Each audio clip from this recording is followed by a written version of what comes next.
ইন্না বাতশা রাব্বিকা লাশাদীদ, আল্লাহর পাকড়াও বড় কঠিন। আল্লাহ ধরে ধরে না, সেদিন ধরবে মামু বাড়ি দিল্লি গিয়ে পড়বে। কথা বলে ঠিক না? আজ আছে বড় বড় কথা বলতো, পালাবো না হারাবো না, কই পালিয়েই তো গেলেন। এই কথা বল নাকি আপনারা?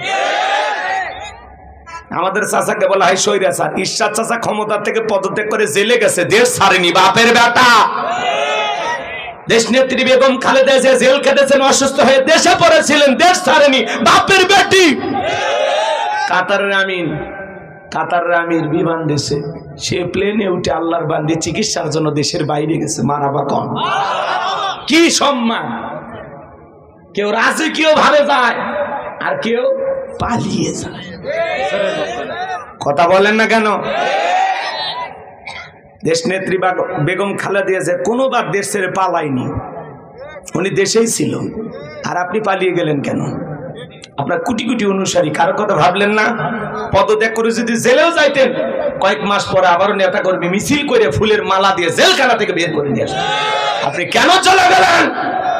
এভাবে কেন পালিয়ে গেলেন? 18 কোটি মানুষের অভিভাবক ছিলেন আপনি। আপনি পালিয়ে যায় দেশের মানুষের যে পরিমাণে ক্ষতি করেছেন, আল্লাহর কাছে হিসাব দিতে হবে।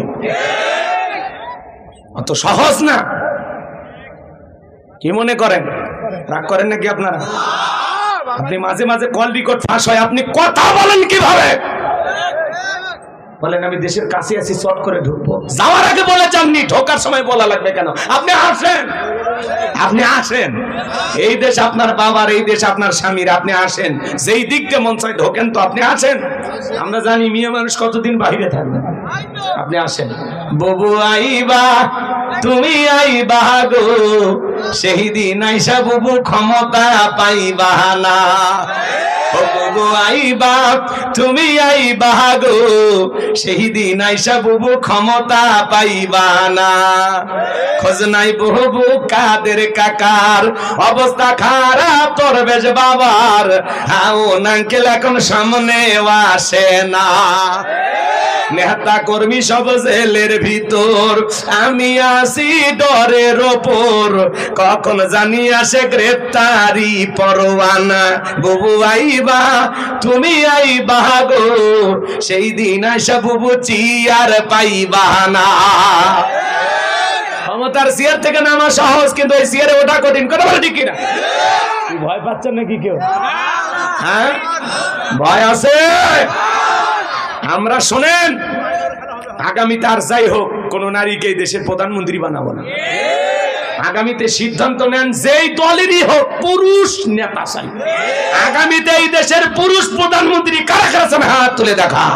লিল্লাহে তাকবীর। নারীদের দেখার দিন শেষ, আগামীতে পুরুষের বাংলাদেশ।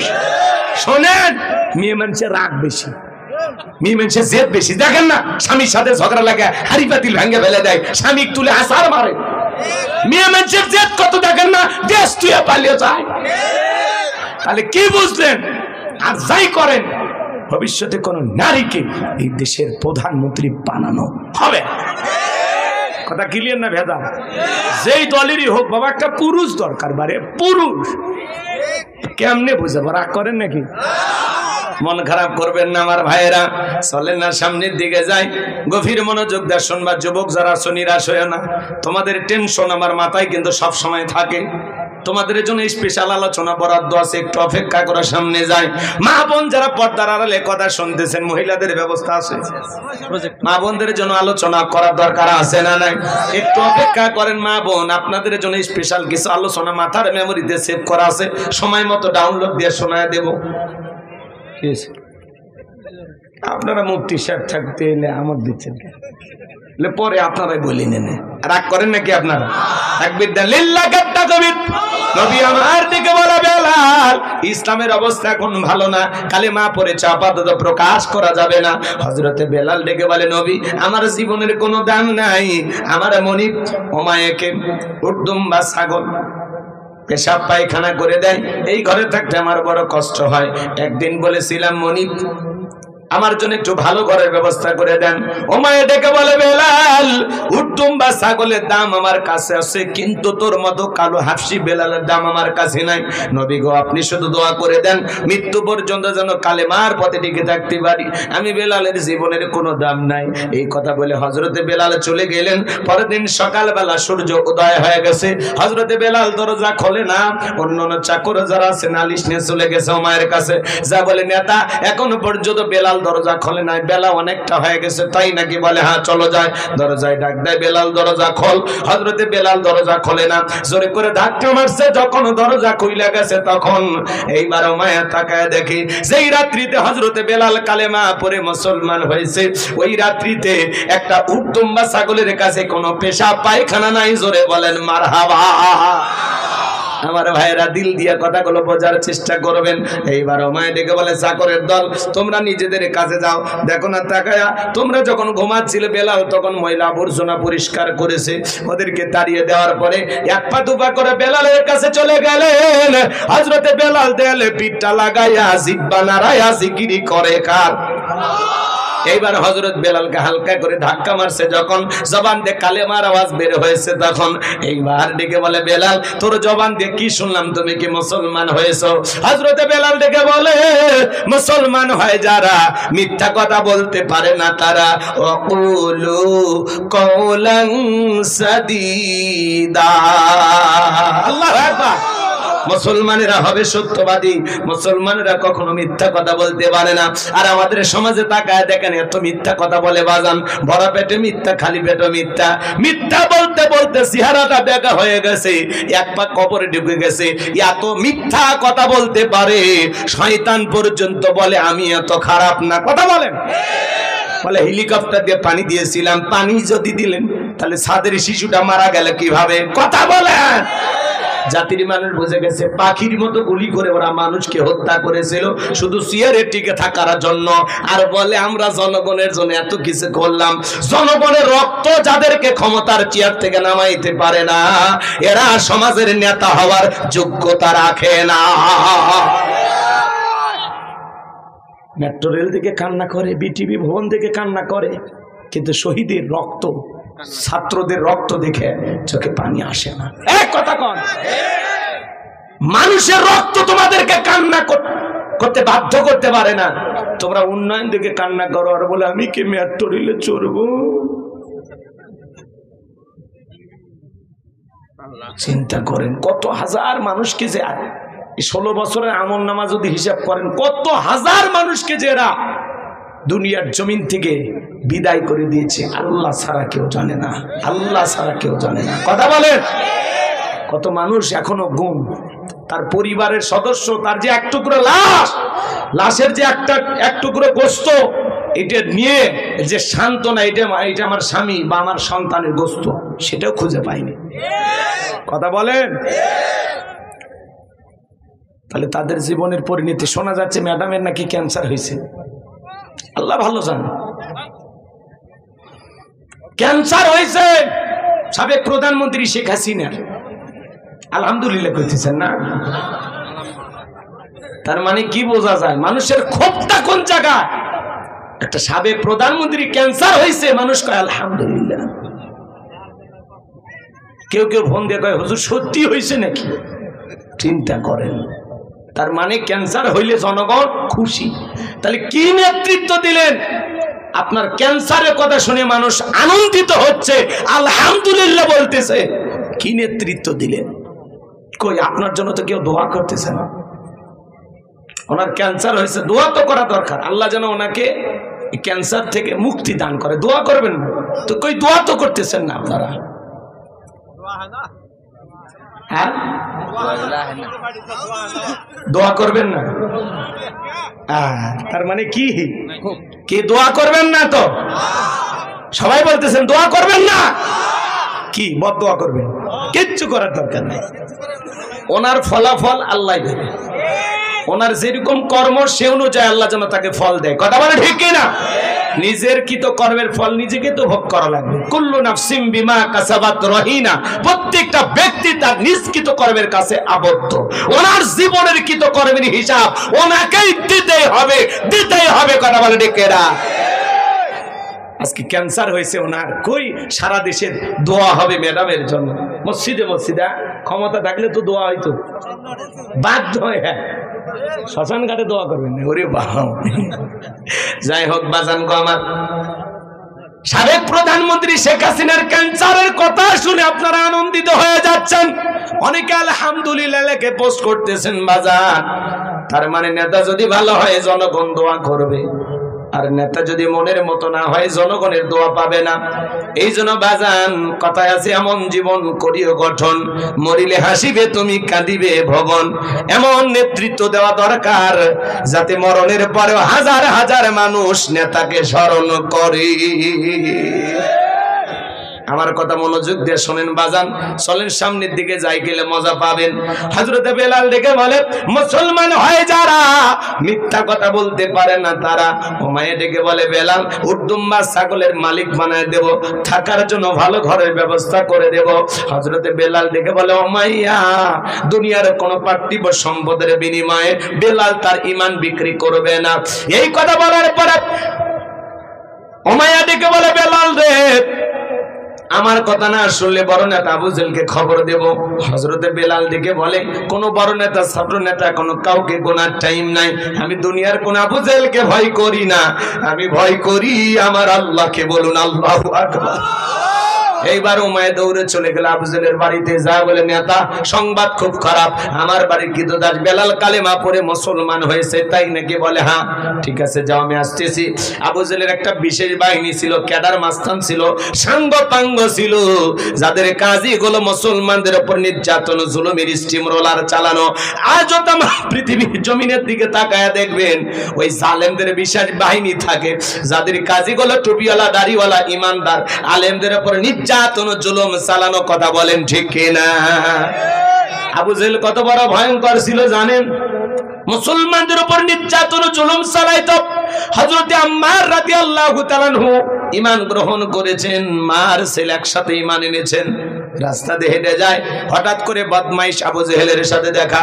ডেকে বলে, আম্মার শুনলাম তুমি আর তোমার মা নাকি মুসলমান হয়েছো। হযরতে আম্মার রাদিয়াল্লাহু তাআলা আনহু ডেকে বলেন, হ্যাঁ, আমরা নবীজির হাতে হাত রেখে কালেমা পড়ে মুসলমান হয়েছি। আবু জেহেল ডেকে বলে, আম্মার তুমি কি জানো এর পরিণতি কতটা ভয়ঙ্কর হতে পারে? আম্মার ডেকে বলে, আবু জেহেল ভয় দেখায় কোনো লাভ নাই। এইবার এই পাষণ্ড আবু জেহেল মার ছেলে দুইজনকে দুইটা খুঁটির সাথে বাঁধলেন, আর ডেকে বলে, আম্মার এখন যদি একটা খেলা দেখাই কি হবে বল? হযরতে আম্মার বলে, কি খেলা দেখাইবা? বলে, তোর চোখের সামনে যদি তোর মাকে আমরা উলঙ্গ করি কেমন হবে বল? হযরতে আম্মার রাদিয়াল্লাহু তাআলা মাথাটা নিচু করলেন। এইবার আবু জেহেল চলে গেল সুমাইয়ার কাছে, আঘাত করতে করতে এক টানে দেহ থেকে কাপড় খুলে ফেলে দিলেন।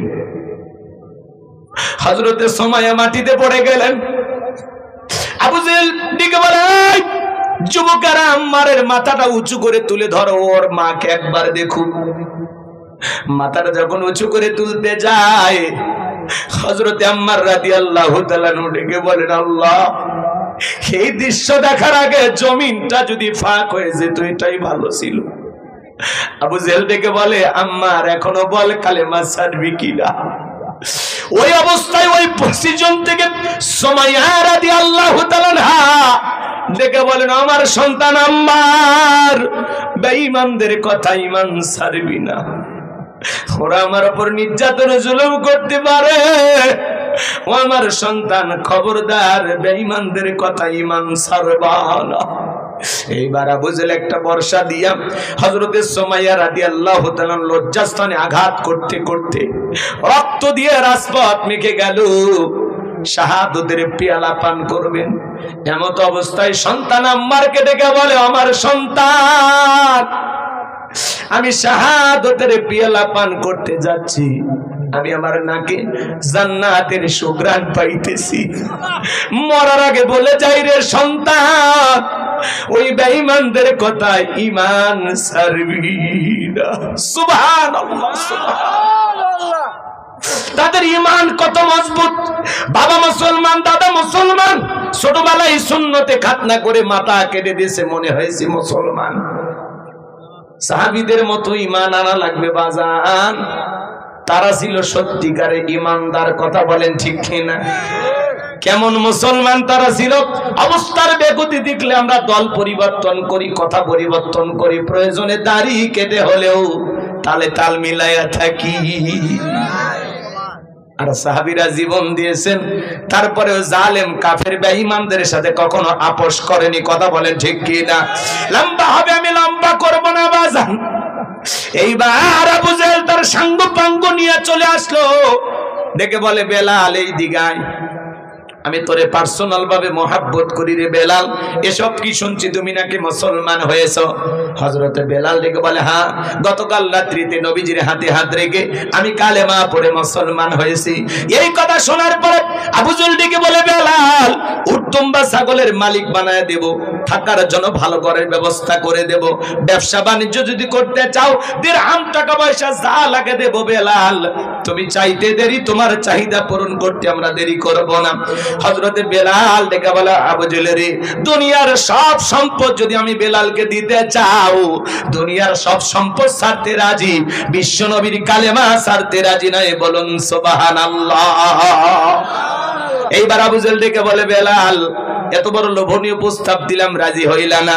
বেলালের মতো যারা খাঁটি ইমানদার, এদেরকে টাকা পয়সা দিয়ে কেনা যায় না, কিন্তু মুনাফিক মার্কা মুসলমান যারা টাকার কাছে বিক্রি হয়, তারা টাকা যেই দিকে ওদের ফতুয়া সেই দিকে, টাকার জোরে ওদের ফতুয়া ঘরে, বৈধকে অবৈধ বলে চালিয়ে দেয়, অবৈধকে বৈধ বলে চালিয়ে দেয়, টাকা পাইলে বাতিলের পা চাটা গোলাম হয়।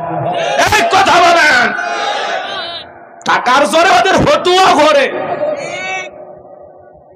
আপনাদের এলাকার কথা বলতেছি না, এটা ভারতের ওয়াজ। এই এলাকার মানুষ ভালো। আমার ভাইরা চলেন সামনের দিকে যাই। আমি গুনাহগার যে কথা বলতে চাচ্ছিলাম বাজান, হযরতে বেলালকে আবু জেহেল ডেকে বলে বেলাল সোজা আঙ্গুলে ঘিউ না উঠলে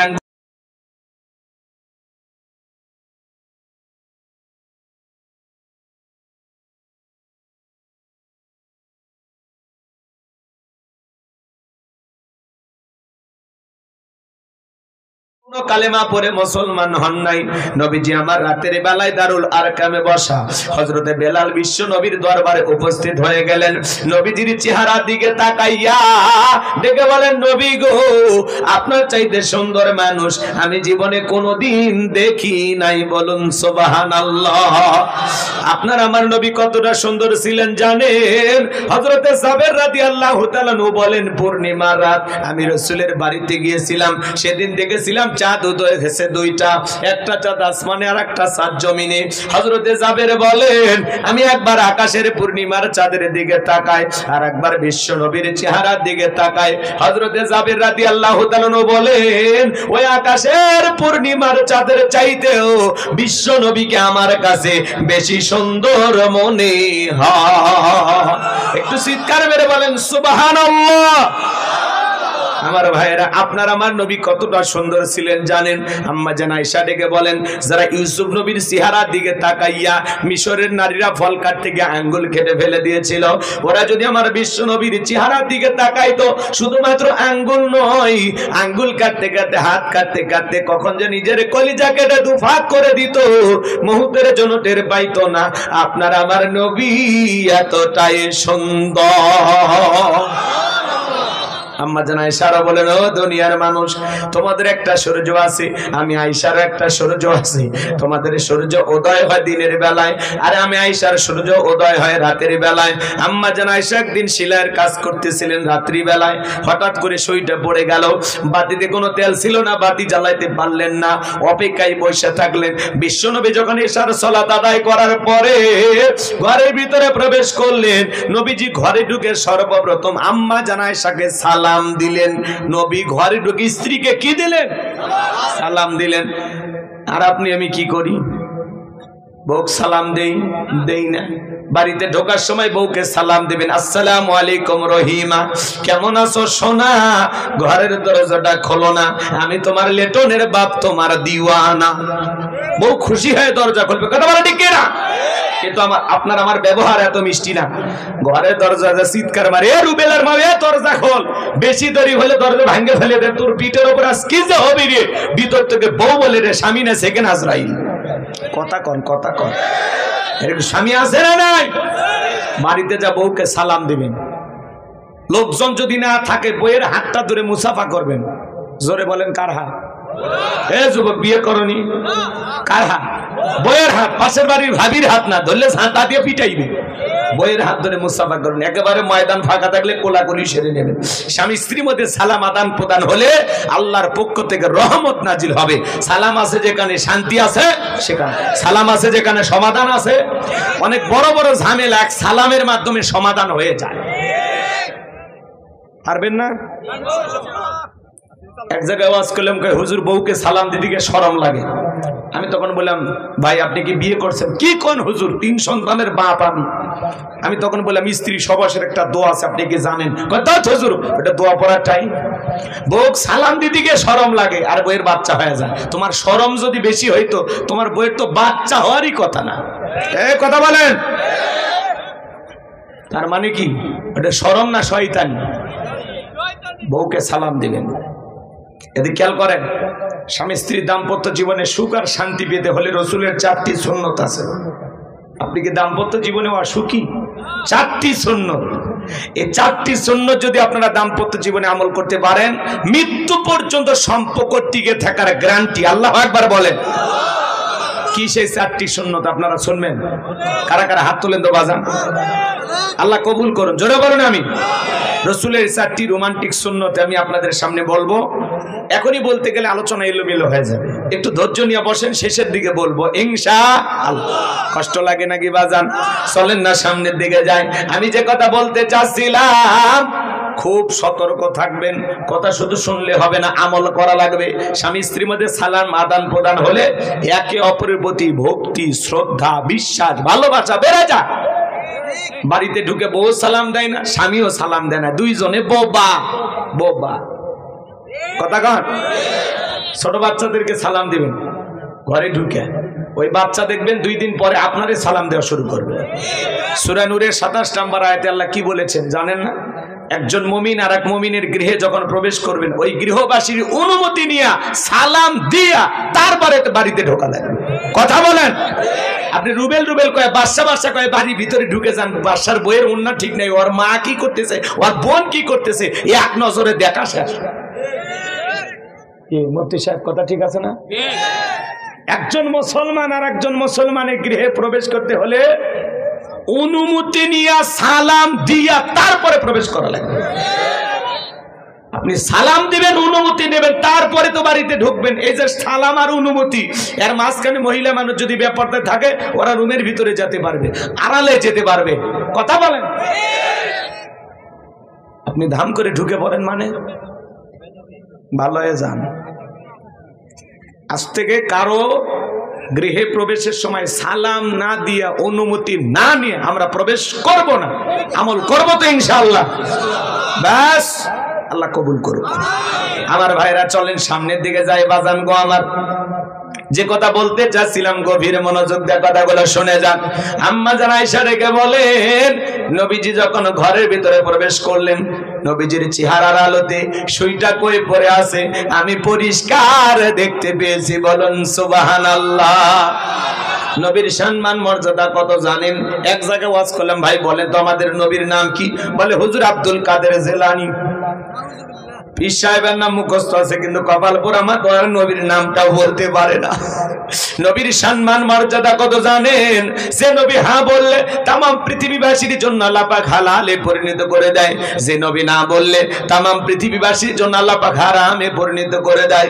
জমিনে যখন পথ চলতেন, আসমানের এক খণ্ড মেঘ এসে বিশ্ব নবীকে ছায়া প্রদান করতেন। বলুন সুবহানাল্লাহ। যেই নবীর চেহারার উপরে মশা মাছি পড়া হারাম। নবীজি যখন ঘেমে যেতেন, নবীজির দেগের ঘামগুলো আম্মা জেনারা শিশির ভিতরে জমা রাখতেন। বিশেষ দিনের নবীজির দেগের ঘামগুলো সুগন্ধি হিসেবে ব্যবহার করা হতো। বলুন সুবহানাল্লাহ। হযরত আনাস দেখে বলেন, নবীজির দেগের ঘামের চাইতে দামি সুগন্ধি আমি জীবনে কোনদিন নাকি পাইনি। বলুন সুবহানাল্লাহ। নবীজি থুতু নিক্ষেপ করলে সেখান থেকে সুগন্ধি বের হইতো।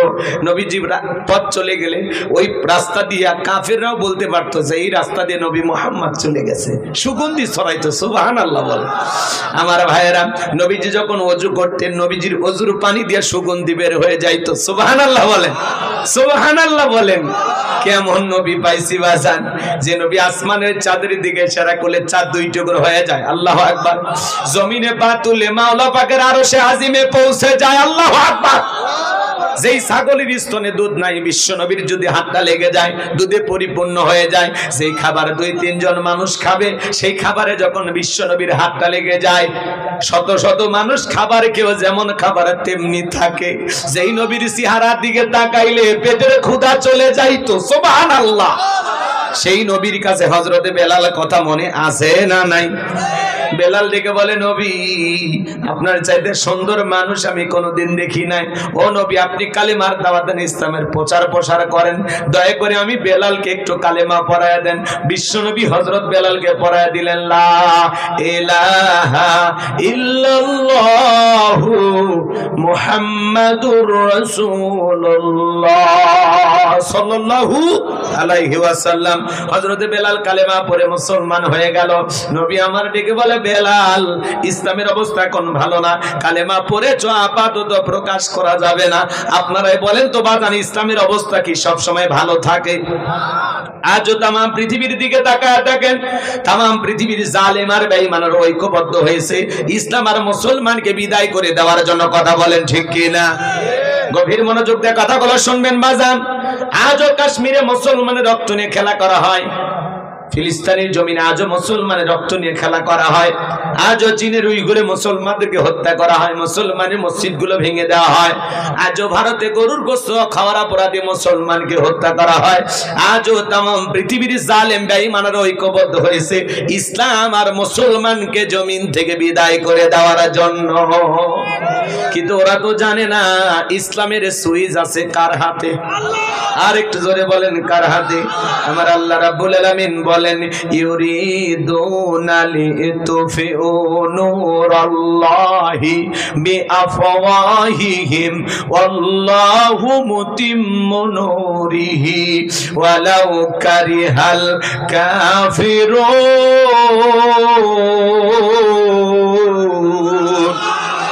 সূরা সফ আয়াত নাম্বার 8। আমার আল্লাহ রাব্বুল আলামিন জানিয়ে দিলেন, কাফিররা চাই মুখের ফুৎকারে দিনের আলোকে, ইসলামের আলোকে, কোরআনের আলোকে নিভায়া দিতে।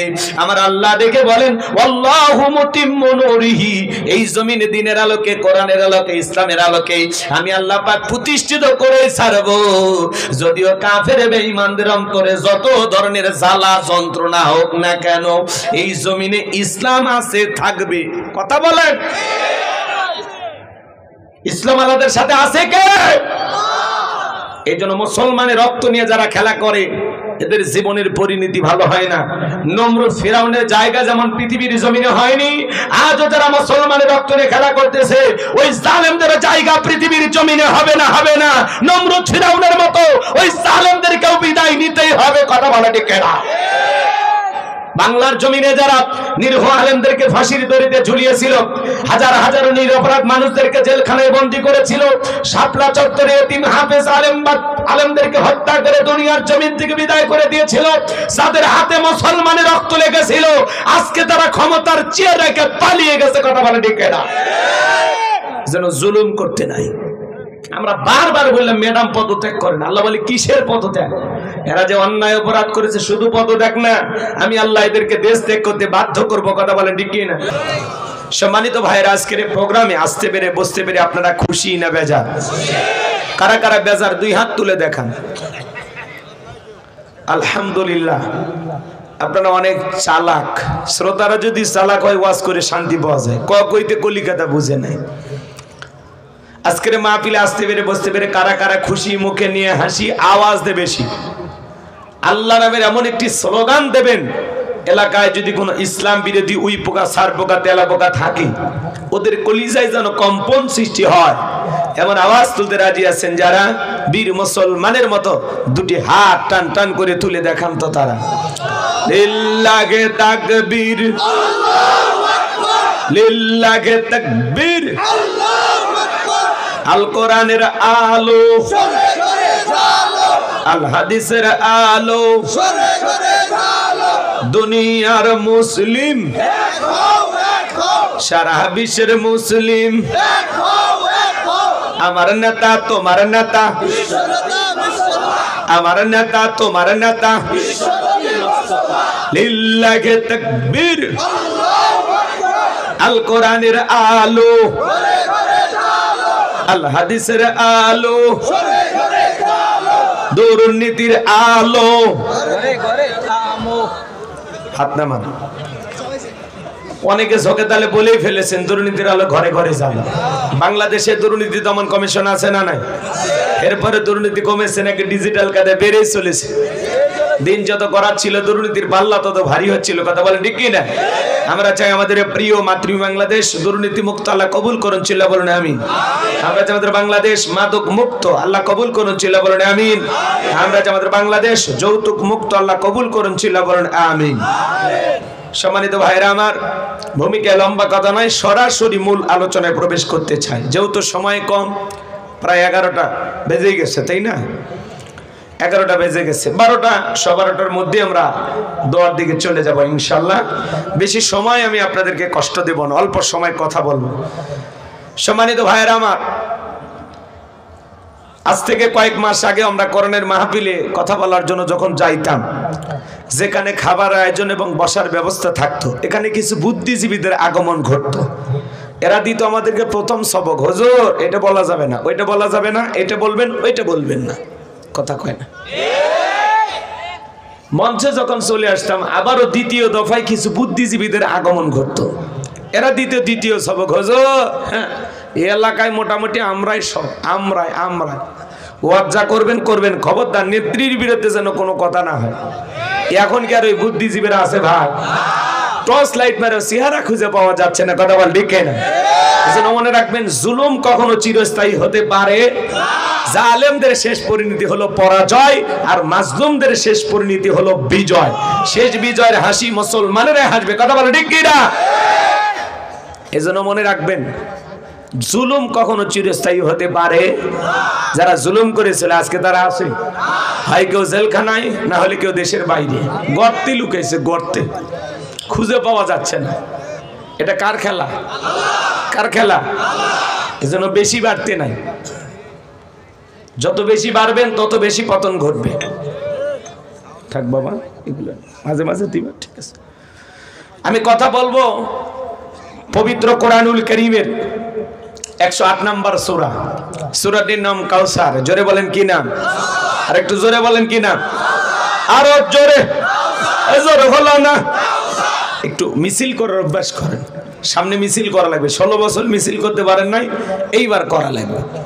এই যে গেটে যে আলোটা জ্বলে না, ওই যে টিপ টিপ নেভে জ্বলে, ওইটা একটু বন্ধ করে দাও। শুধু ওই আলোটা, হ্যাঁ ওই যে চোখে ডিস্টার্ব হইতেছে, খারাপ লাগতেছে আমার, হ্যাঁ ওইটা বন্ধ করে দাও।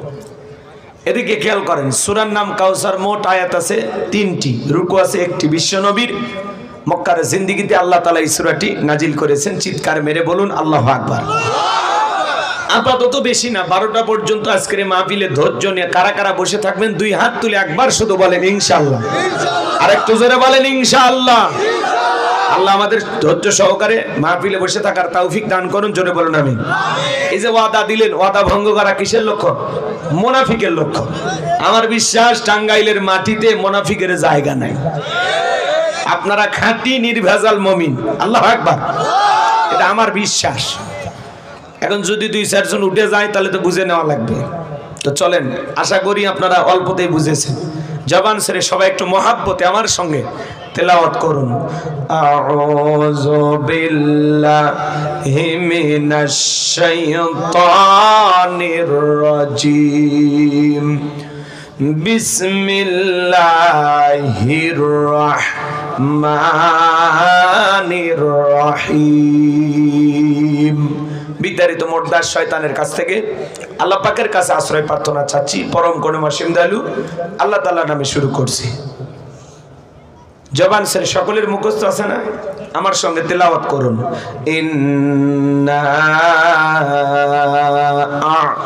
আ'তাইনাকাল কাউসার ফাসাল্লি লিরাব্বিকা ওয়ানহার ইন্না শানিয়াকা হুয়াল আবতার। আল্লাহু আকবার। যে কোনো আয়াত বা সূরার তাফসীর করতে হলে কোন প্রেক্ষাপটে কোন সময় আল্লাহ তাআলা সেই আয়াতটি বা সূরাটি নাজিল করেছেন, সেই নাজিলের প্রেক্ষাপট জানার দরকার আছে না নাই? আরবিতে বলা হয় শানে নজুল। যদি শানে নজুল আলোচনা করা হয় তাহলে তাফসীর বুঝতে সহজ হয়।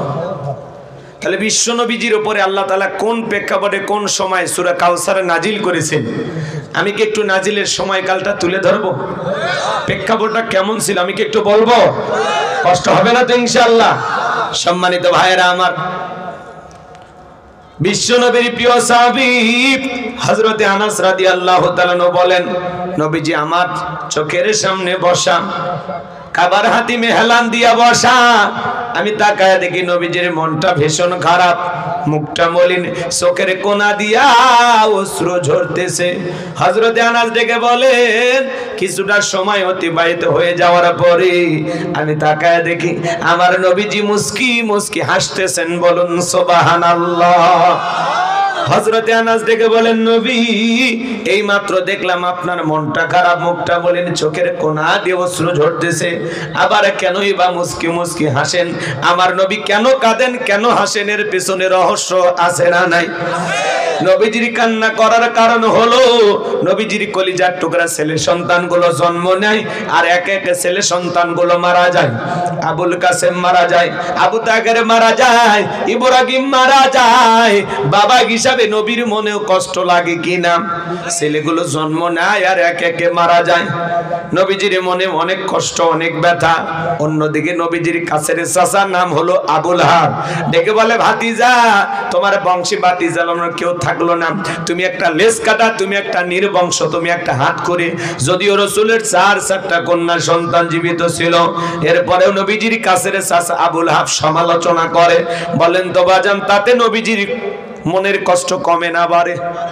আপনারাই বলুন, আল্লাহ না করুক আপনার আমার সন্তান যদি মারা যায়, কাছের আত্মীয় স্বজনদের উচিত বিপদের দিনে সান্ত্বনা দেওয়া। বাবা তুমি সবর করো, ধৈর্য ধারণ করো, জীবন মৃত্যুর মালিক আল্লাহ। আল্লাহ সন্তান দিয়েছে, আল্লাহ নিয়েছে। আল্লাহ যদি চায় বছর না ঘুরতে আবারও তোমাদের ঘর আলোকিত করে সন্তান দিতে পারেন, তিনি কে? তাহলে কাছের মানুষদের উচিত বিপদের দিনে সান্ত্বনা দেওয়া, সবরের কথা বলা, ধৈর্যের ওয়াজ করা। কিন্তু নবীজির চাচা আবুল আহাব এতটাই খারাপ, দেখে বলে, ভাতিজা তোমার বংশে বাতি জ্বালানো কেউ থাকলো না, তুমি একটা লেজ কাটা, তুমি একটা নির্বংশ। জোরে কন নাউজুবিল্লাহ। এই আবুল আহাব কিন্তু আবু জেহেলের চাইতেও খারাপ। আবু জেহেলের নামে আল্লাহ কোনো সূরা দেয়নি, কিন্তু আবুল আহাবের নামে দিয়েছে। শুধু আবুল আহাব খারাপ না, আবুল আহাবের বউ খারাপ। কথা কয় না। এটা সূরা লাহাবের তাফসীর করলে আপনারা বুঝতে পারতেন, কিন্তু ওই দিকে যাওয়ার সুযোগ নেই। গভীর মনোযোগ দিয়ে শুনবেন বাজান। নবীজির ছেলে সন্তানগুলো জন্ম নেয় আর একে একে মারা যায়। কেন নবীজির সন্তানগুলো শিশুকালে বিদায় নিল? অনেক পয়গাম্বরের সন্তান যৌবন পর্যন্ত জীবিত ছিল, প্রাপ্ত বয়স হওয়া পর্যন্ত। নবীজির একটা ছেলে সন্তানও কেন জীবিত থাকলো না? আল্লাহ তাআলা কেন তাদেরকে শিশুকালে উঠিয়ে নিলেন? এর পেছনে কারণ আছে না নাই? নবীজির ছেলে সন্তানগুলো শিশুকালে বিদায় নেওয়ার পিছনে কারণ আছে তিনটি। জোরে বলেন কয়টি? নবীর উম্মত হিসেবে জানতে মনে চায় না কি সেই তিনটি কারণ, কি সেই রহস্য? কারা কারা শুনবেন দুই হাত তুলে আল্লাহকে দেখান। লিল্লাহি তাকবীর। কি সেই তিনটি কারণ যদি আমি আলোচনা করি তাহলে 3 নাম্বার আয়াতের আলোচনা করা লাগবে। আমি কি 1 নাম্বার আয়াত বাদ দিয়ে 3 নাম্বারে যাব, নাকি আস্তে আস্তে শুরু করা যাক? তাহলে আমার ভাইয়েরা, একে তো সন্তান হারানোর ব্যথা, অন্যদিকে কাফেরদের সমালোচনা, আবার সাহাবায়ে কেরাম যারা ইসলাম ধর্ম গ্রহণ করে কাফের বেঈমান তাদের উপর নির্যাতন।